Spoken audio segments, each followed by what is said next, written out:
Welcome back, brothers and sisters. I'm Braden. This is Langley Outdoors Academy, and thank you for stopping by. All right, guys, on this morning's episode of Bullet Points, we have to take a trip together to Philly again. Because as you guys are aware, because you watch this channel, Philadelphia is going through a crime wave around carjacking that's unlike it's ever seen. I've got all the details in here below, but we're going to talk about what happened when three criminals tried to steal someone's car or parts from their car. The homeowner was a legally carrying firearm owner and took action. This is what we need to talk about because there's some things in here that you guys need to know about so you don't fall into potential pitfalls if this were to occur to you. Now, let's dive into that. If you guys think that this earns that subscription, I'd love to have you join us because we got a big year coming up.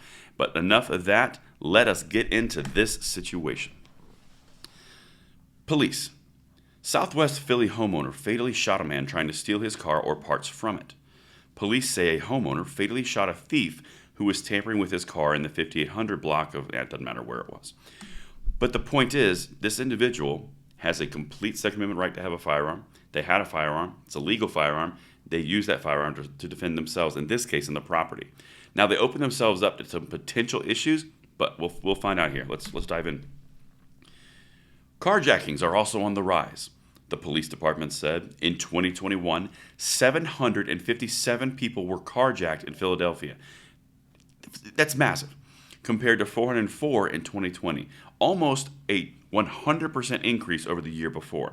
So people in Philadelphia are obviously aware of this fact because you now have two stories that are correlating to each individual owning their own gun and carrying their own gun legally and using it on a criminal, and it doesn't work out for the criminal. This is bigger than just the crime wave. This is tying into all the guns that have been purchased. This is tying into the new female buyers, the new minorities. Everyone is buying a gun to defend themselves and their property because they see what's happening. Whether police are underfunded or they're not supported or whatever the cause is, if the criminal justice system is not keeping people in and letting them out, the natural selection of the Second Amendment defense is taking care of this problem. It's not a good solution, but that's what's happening when people in power are neglecting their responsibilities. But let's keep going.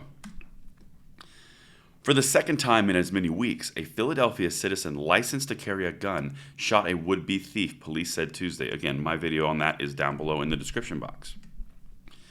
The 8:15 shooting happened when a neighborhood resident discovered three men trying to steal his car or catalytic converter, police said. So three people are out on your car in your driveway in front of your house on your street. That's the scenario we're painting, okay? The owner stepped out of his front door and fired at least one shot at the three men who tried to flee in a gray Honda Accord but ended up crashing into the side of a yellow, school bus. Medics transported the wounded man to Presbyterian Medical Center where he was pronounced dead after 9 a.m.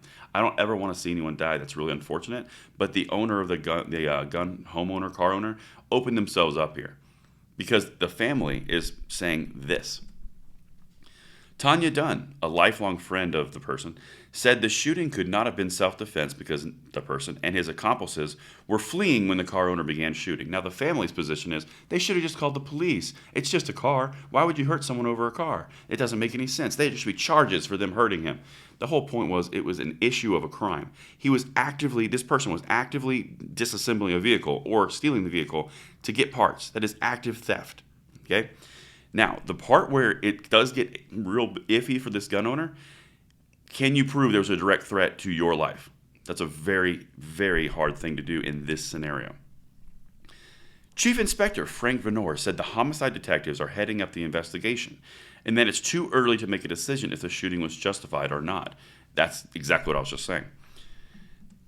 Quote, "This does not appear to be a carjacking," Venor said.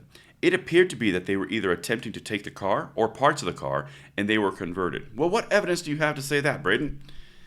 Venor said the inside of the Honda, which is the getaway vehicle, which sustained heavy front-end damage from colliding with the bus, evidence of criminal enterprise was found. Just from vision, you could see catalytic converters, some tools, and what appears to be a firearm. Now, this is why people are picking up the Second Amendment in droves, because police are either, like I said, underfunded, undersupported, or if they do get somebody, the criminal justice system lets them out. This is why the Second Amendment is so crucially important. You have to have the ability to defend yourself because if you rely upon the state, you are a victim and a reporter of what happened. You are not taking your life in your own hands.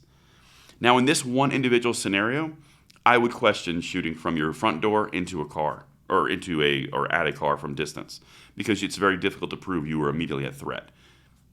I'm not a lawyer. I'm not a criminal investigator. I'm just saying, for your perspective, carrying a gun is an awesome responsibility. Having the ability to defend yourself and your property and your family, amazing ability. You have to understand that if you're going to use a firearm, it has to be in a defensive nature. That's the only thing I'll say upon that. But that's the report I've got from you from Philly. Apparently, Philly is going through the roof, so don't own a car. But if you do own a firearm, because you can be legally protected. And until tonight at the 9 p.m. segment, I'm Braden. See you later.